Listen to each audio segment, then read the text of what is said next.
Então, depois de conhecer todas as características do músculo, a gente vai para as características no que a gente tem estudos mais recentes aí sobre hipertrofia miofibrilar e hipertrofia sarcoplasmática.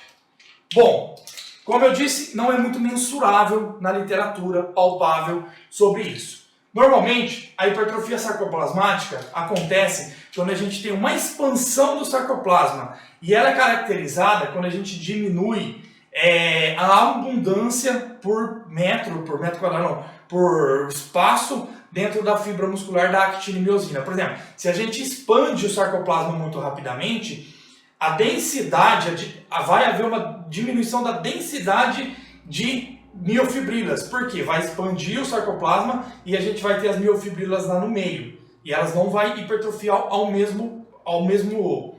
mesma velocidade. Então vai ter uma diminuição dessa densidade miofibrilar. Não quer dizer que não teve hipertrofia.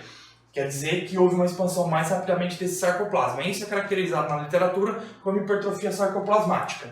E a miofibrilar acontece quando as miofibrilas aumentam e a gente aumenta a densidade de miofibrilas na fibra muscular. Então a gente tem miofibrilas maiores e mais distribuídas dentro da fibra muscular, o que caracteriza uma hipertrofia miofibrilar. Então essas são as diferenças na literatura.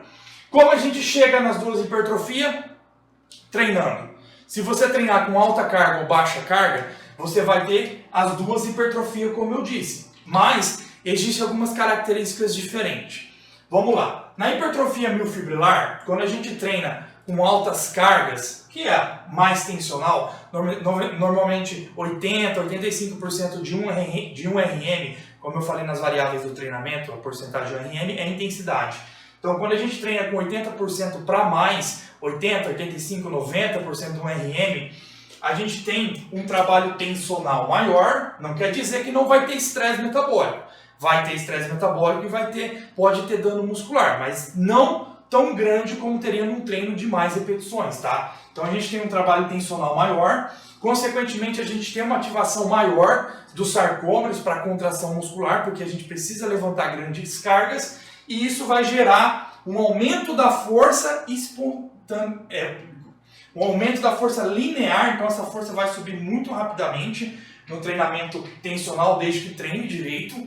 A gente também vai ter um aumento das fibras do tipo 2, que normalmente acontece acima do 80% de um RM. Quando a gente compara estudos com 80% de um RM, 85%, 90%, com 60%, 65% ou menos do que isso, nesses casos de 80% mais, a gente tem uma hipertrofia maior das fibras do tipo 2, que são fibras mais responsivas à hipertrofia. E não tem tanta hipertrofia das tipo 1. Então as fibras tipo 1 não são tão hipertrofiadas em treinos de altas cargas. A gente tem uma predominância do aumento das fibras do tipo 2, o que gera um aumento miofibrilar. A gente também tem um aumento da densidade das miofibrilas. Como eu disse, quando a gente levanta a alta carga, a gente tem uma resposta da tensão, aumento de força, aumento de tipos de fibras, tipo 2, e aumento de densidade de miofibrilas. Então a gente tem mais actina e miosina na fibra muscular, mais sarcômeros ali, o que deixa uma densidade miofibrilar maior. Isso traz uma densidade para o físico? Talvez. Se o percentual de gordura está alto, não vai trazer. Se o percentual de gordura está mais baixo, pode ter um aspecto visual um pouco mais denso. Por isso que as pessoas falam, treinar pesado deixa o shape mais denso. Ah, por quê? Porque vai levantar a carga, vai hipertrofiar as miofibrilas e a gente vai ter um físico mais denso, só que a densidade não depende só disso. A densidade depende de amplitude, a densidade depende de técnica, a densidade depende de resposta da síntese proteica muscular, de nutrição, de tempo, porque para construir essa fibra muscular, para aumentar, ela tem um limite. Então, para isso, leva anos para construir um físico mais denso. Alguns já são naturalmente mais seco, mais denso, tem uma facilidade de qualidade de físico muito maior por resposta hormonal, uma resposta muito mais forte hipertrófica, né? Então não é simplesmente porque tem pessoas treinando com muita carga e não são densos.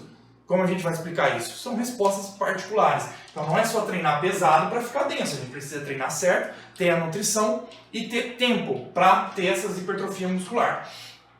Tá? Então a gente tem essas características do treino mais tensional, de altas cargas. E a densidade não vem apenas com isso. A gente pode ter densidade treinando com 60%, 70% do RM, por exemplo. Fazer alto volume, até porque a hipertrofia é volume dependente, então quanto maior a carga de trabalho, maior é o estímulo hipertrófico. Então a gente precisa de volume também. Não adianta fazer só 4 séries muito pesadas e ir embora para casa. Às vezes, se você comparar apenas 10 séries com muita carga, com 25 séries com uma carga mais razoável, o treino de 25 séries tem mais sinalização hipertrófica. Por quê? Você gerou tensão cumulativa. Por mais que o treino foi mais longo, toda repetição, como eu disse, tem tensão. Então você foi gerando tensão em cima de tensão. Foi tendo um impacto hipertrófico lá no final maior do que treinar com muita carga também. A gente pode oscilar os trabalhos? Pode variar? Pode. Só que não precisa ficar só em um trabalho. Trabalhe nos dois. Quando a gente tem hipertrofia sarcoplasmática, que o pessoal fala que é metabólica, é quando a gente trabalha com mais volume. Quando a gente trabalha com mais volume, na literatura, ou seja, esse mais volume, normalmente a pessoa trabalha entre 50% e 70% do RM e muitas vezes nem chega na falha concêntrica, mas trabalha num volume de séries maior na semana.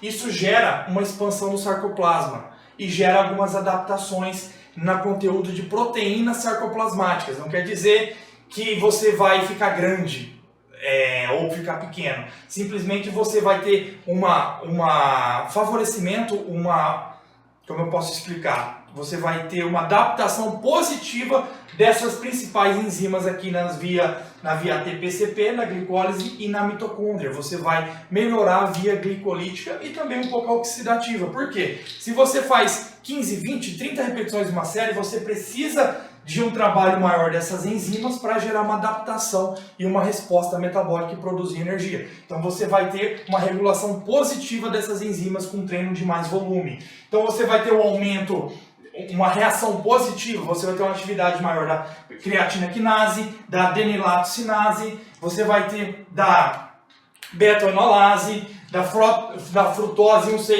1,6-bisfosfato-aldose, da triose-fosfato-isomerase, da gliceraldeído 3-fosfato desidrogenase, da frutose bisfosfato-aldose C, da fosfoglicerato quinase, da lactato desidrogenase, da fosfofrutoquinase, que são enzimas glicolíticas aqui que participam da reação glicolítica. Lá na mitocôndria você vai ter um aumento da atividade da subunidade beta da ATP sintase, da subunidade alfa da ATP sintase, da citocromo C, da translocase ADP-ATP, tudo isso para produzir mais energia, porque o volume de trabalho é maior. Então você tem uma regulação positiva, principalmente dessas enzimas.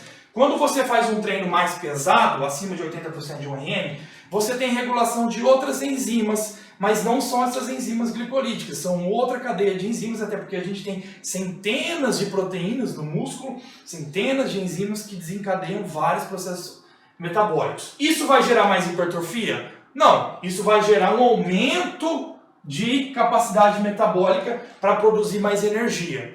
Você pode conseguir uma resistência muscular, conseguir uma regulação positiva dessas enzimas e conseguir prolongar o seu tempo de trabalho. Por isso que é bom unir os dois treinos. Não adianta ficar só aqui, até porque ficar muito aqui, 90% do RM, você pode aumentar as chances de lesão por sobrecarga na fibra muscular. Então a gente precisa combinar os dois, tá? Basicamente é isso. No treino de alto volume, a gente tem um aumento também do conteúdo muscular. Por quê? Quando a gente estimula mais a musculatura no treinamento, a gente aumenta a capacidade de estocar glicogênio e também de creatina.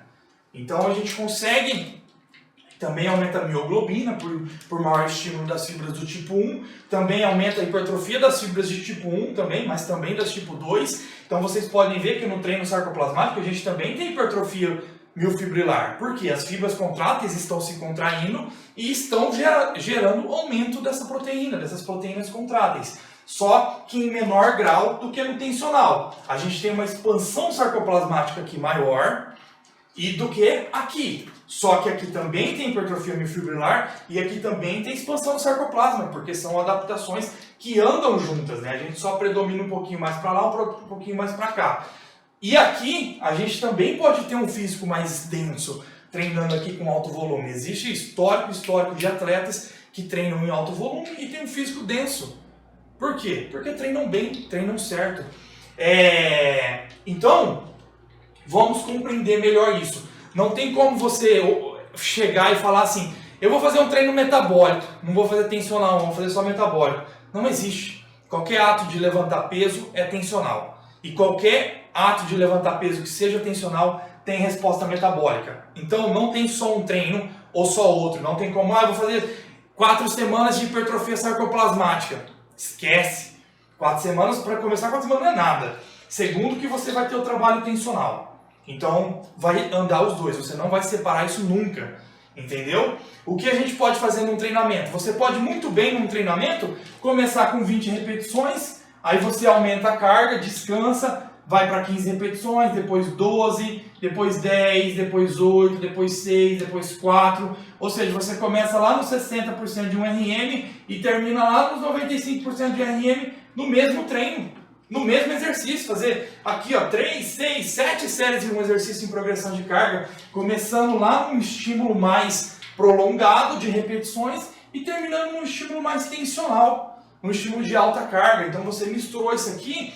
E essa mistura aqui vai trazer uma resposta hipertrófica muito grande, porque lá no final, vamos supor que com 20 repetições você fez 100 quilos, com 15 repetições você aumenta o peso, né? Aí você faz com 120 quilos, aí 12 repetições você faz com 140, aí depois 150, aí depois 160, aí depois 170, aí depois 175. Então você foi aumentando a carga, diminuindo as repetições. E isso no final gerou uma carga de trabalho alta.